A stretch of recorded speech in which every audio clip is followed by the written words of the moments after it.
What happens if a single knife injury in the neck suddenly makes a patient unable to lift their arm, flex the elbow, or even feel their fingers? How can one network of nerves control every movement, every sensation, and even sweating in the entire upper limb? Today, you will finally understand the brachial plexus in the simplest and the most clinical way possible. Now, let's move into the video brachial plexus.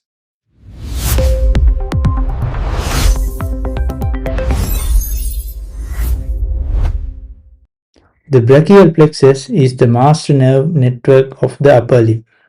It carries motor fibers to the muscles, sensory fibers to skin and joints, sympathetic fibers to blood vessels, and secretomotor fibers to the sweat glands. And everything begins from five spinal nerves: C5, C6, C7, C8, and T1.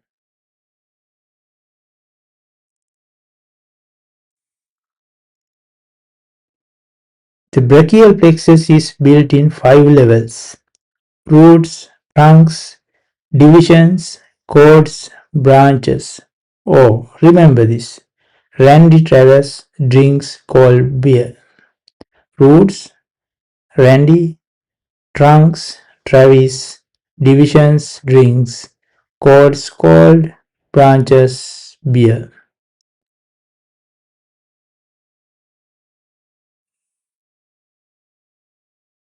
The roots are C5, C6, C7, C8, and T1. From these roots arise two important nerves: the dorsal scapular nerve and the long thoracic nerve. The dorsal scapular nerve start from the C5 root.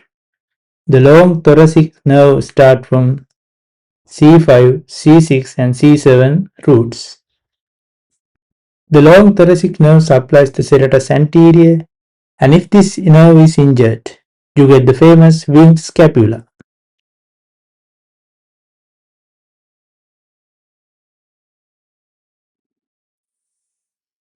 Now the roots combine to form trunks.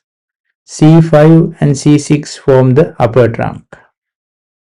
C7 continues alone as the middle trunk, and C8 with T1 forms the lower trunk.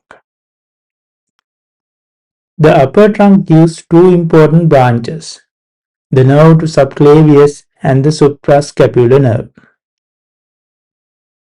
The suprascapular nerve supplies the supraspinatus and infraspinatus muscles.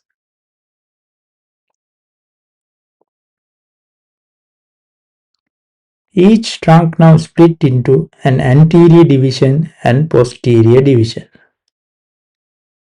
Then these reorganize to form the chords.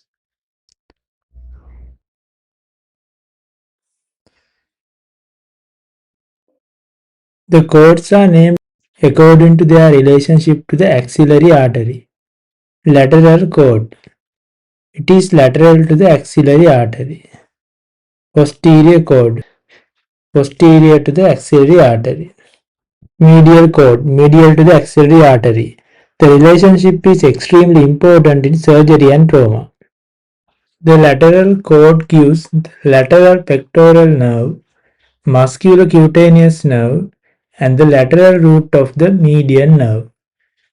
The musculocutaneous nerve pierces the coracobrachialis and supplies the flexor compartment of the arm. The medial chord gives medial pectoral nerve, medial cutaneous nerves, ulnar nerve, and the medial root of the median nerve. The ulnar nerve arises mainly from C8 and T1, and importantly, it gives no branches in the axilla.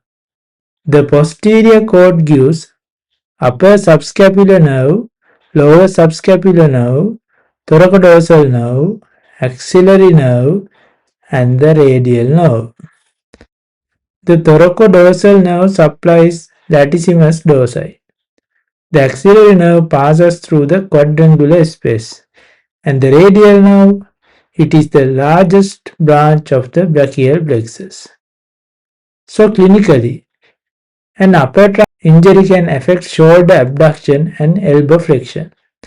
A long thoracic nerve injuries causes winged scapula. And posterior cord injuries can severely weaken the extension of the upper limb. This is why understanding the brachial plexus is critical in trauma, orthopedics, anesthesia, and surgery. If this video finally made the brachial plexus easy, subscribe for more high-yield anatomy and clinical medicine videos.